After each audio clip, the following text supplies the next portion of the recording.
함께 묵상할 금요 기도의 말씀은 요한복음 19장 38절에서 20장 2절까지의 말씀입니다. 신약성경 182쪽입니다. 아리마대 사람 요셉은 예수의 제자이나 유대인이 두려워 그것을 숨기더니 2일 후에 빌라도에게 예수의 시체를 가져가기를 구하매 빌라도가 허락하는지라. 이에 가서 예수의 시체를 가져가니라. 일찍이 예수께 밤에 찾아왔던 니고데모도 모략과 침향 섞은 것을 100리트리쯤 가지고 온지라.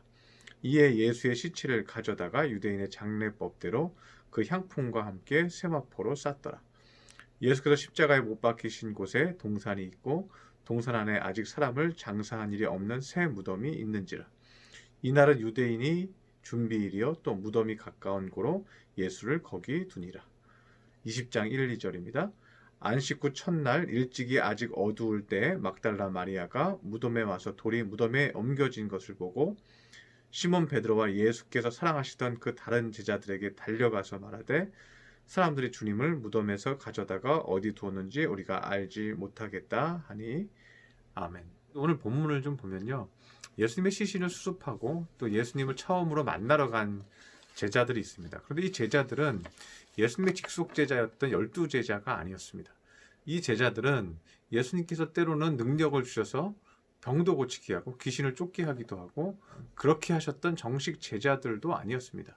이들은 예수님께 은혜를 받고 예수님을 스스로 쫓아다녔던 제자들이었습니다.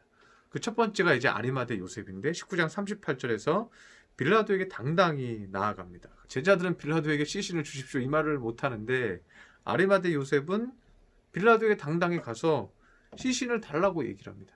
그리고 시신을 수습하고 그 예수님을 안장할 곳을 찾습니다.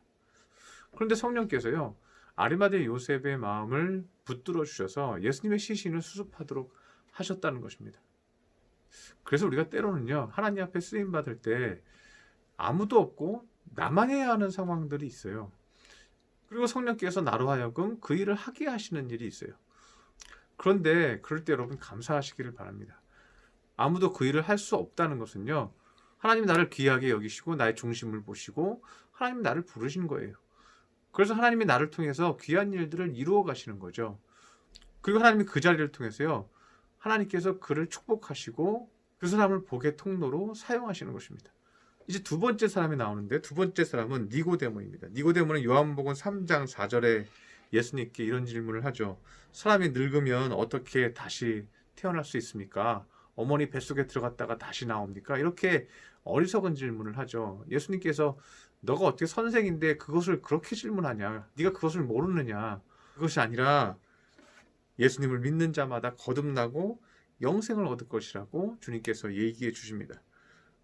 그래서 우리의 마음과 심령이 주의 성령으로 그리스도의 은혜로 거듭나야 너희 몸도 부활이 있을 것이다. 이 얘기를 주님께서 하시죠. 그런데 이 니고데모는요, 여기서 좀 충격을 받았던 것 같아요. 우리의 육신의 부활이 우리의 영혼과 마음의 심령의 거듭남에 있구나. 우리의 육체의 일, 영원히 살고 싶은 우리 인간의 모습, 그 문제를 해결하는 방법은 뭐예요? 그 문제를 해결하는 방법은 우리 영혼이 주님을 만나는 데 있구나. 우리 영혼이 주님의 은혜를 경험하는 데 있구나. 주님이 내 안에서 생명을 주실 때 우리의 육신도 영원한 부활의 몸을 가질 수 있구나.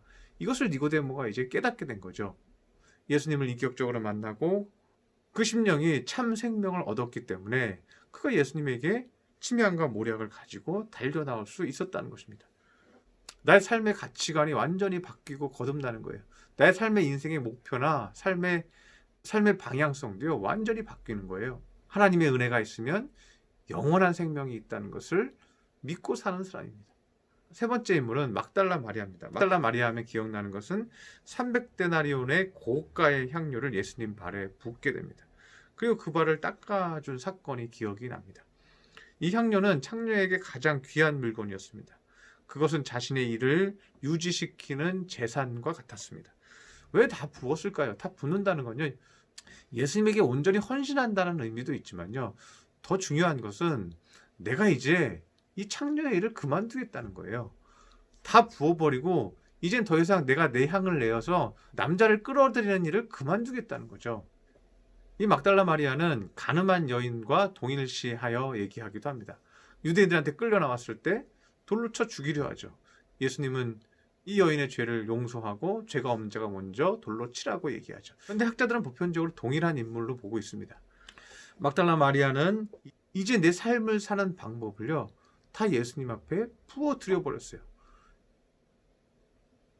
이제 주님께서 나의 인생을, 나의 삶을 책임져 달라는 것과 같은 거예요. 주님 앞에 다 드리겠습니다. 이제 주님 앞에 헌신된 삶을 살겠습니다. 주님께서 나에게 살기 원하는 방식이 있습니다. 그 방식에 순종하시기 바랍니다. 그것은 먼저 내 마음을 다 주님 앞에 드리는 것입니다.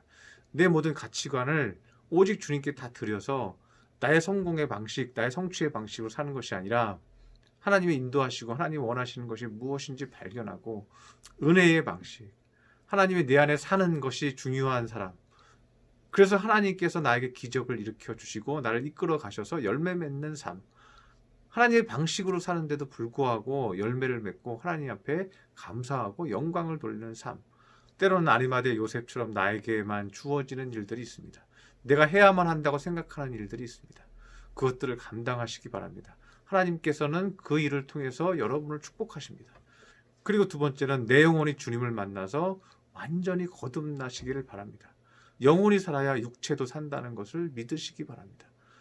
세 번째는 막달라 마리아처럼 내 방식으로 살았던 모든 향유를 주님 앞에 다 부어버리시기 바랍니다. 주님께 맡기시기 바랍니다. 하나님이 인도하시는 방식을 믿고 가시기를 바랍니다.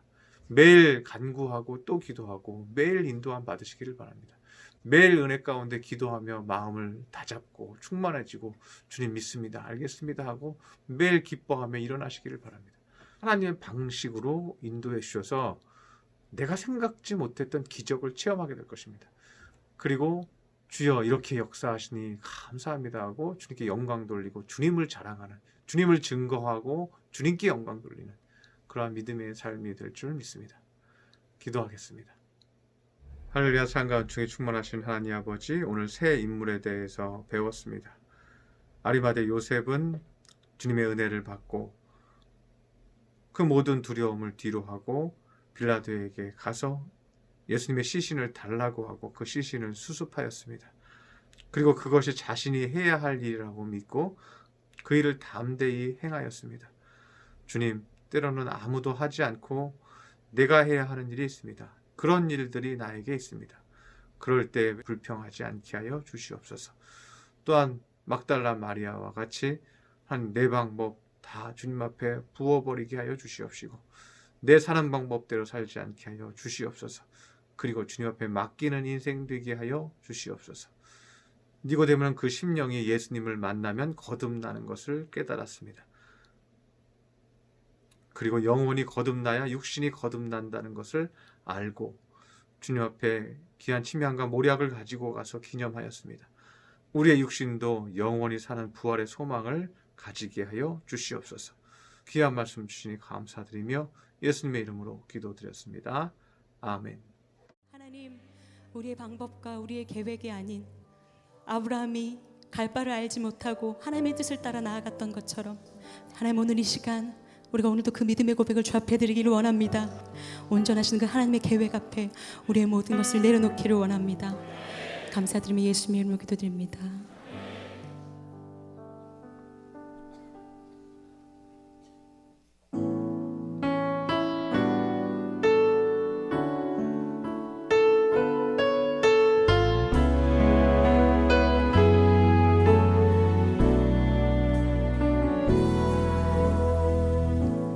안개가 날 가리워